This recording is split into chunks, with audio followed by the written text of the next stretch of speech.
हे दोस्तों, आज के समय में नौकरी पेशे और स्वरोजगार जैसे छोटे छोटे कार्यों में लगे लोगों द्वारा कैसे रिच बना जाए, इसके अनेकों तरीके हैं।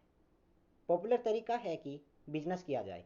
आज देश में हर साल अप्रोक्स 3 लाख बिजनेस रजिस्टर्ड होते हैं।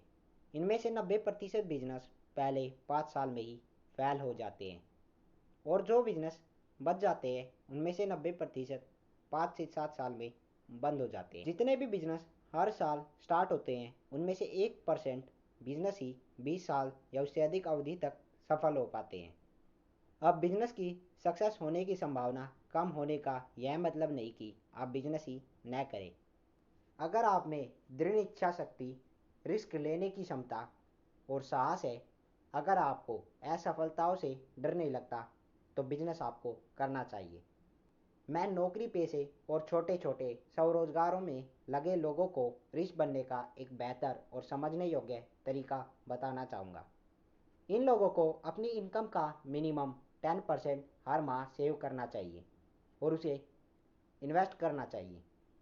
और जैसे जैसे इनकी इनकम बढ़ती जाए, इन्हें अपनी इन्वेस्टमेंट में भी वृद्धि करनी चाहिए। हर माह आप अपनी इनकम में से सबसे पहले इन्वेस्ट करें और बची हुई इनकम को अपने एक्सपेंडिचर में खर्च करें। यह तरीका है अपने देश के इंडेक्स फंड में इन्वेस्ट करना। इंडेक्स फंड भी एक तरह का म्यूचुअल फंड ही है। जैसे कि हमारे देश में निफ्टी 50, BSE 30, बैंक निफ्टी आदि इंडेक्स है। अगर कोई म्यूचुअल फंड इंडेक्स में इन्वेस्ट करता है तो हमारा इन्वेस्टमेंट उन्हीं कंपनियों में जाता है जो उस इंडेक्स में शामिल है। इन स्कीम में शॉर्ट टर्म में मार्केट के अनुसार लॉस हो सकता है, परंतु लॉन्ग टर्म में भारतीय शेयर मार्केट जब से शुरू हुई है, जब से on an average 15 annual investment return दिया है, इसका मतलब कि लॉन्ग टर्म में लॉस होने की संभावना न के बराबर है। अब यह आपको कैसे रिच बनाएगा, इसके बारे में बात करते हैं।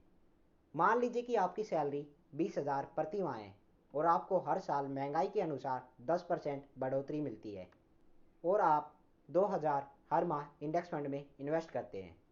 आपने इन्वेस्टमेंट में भी हर साल 10% की बढ़ोतरी करी है।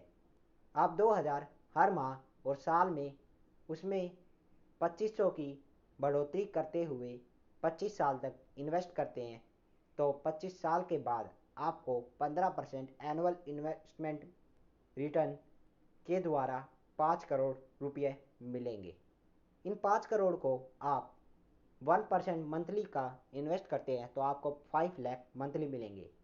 मान लीजिए कि आज से 25 साल के बाद आपकी सैलरी 2,40,000 हो जाती है।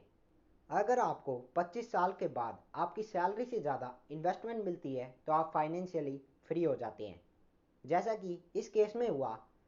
आज से 25 साल के बाद आपको 5 लाख मंथली मिलेंगे, जबकि आपकी सैलरी उस समय 2,40,000 होगी।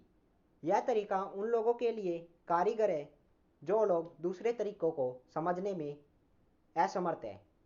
यह तरीका जितनी जल्दी शुरू किया जाए उतना ज़्यादा बेहतर है, और यह आपको चौंकाने वाले परिणाम देगा। इसलिए इस वीडियो का मोरल है, start early and get rich. अब मैं अंत में यही कहना चाहूँगा कि support us, like and subscribe us. Thank you.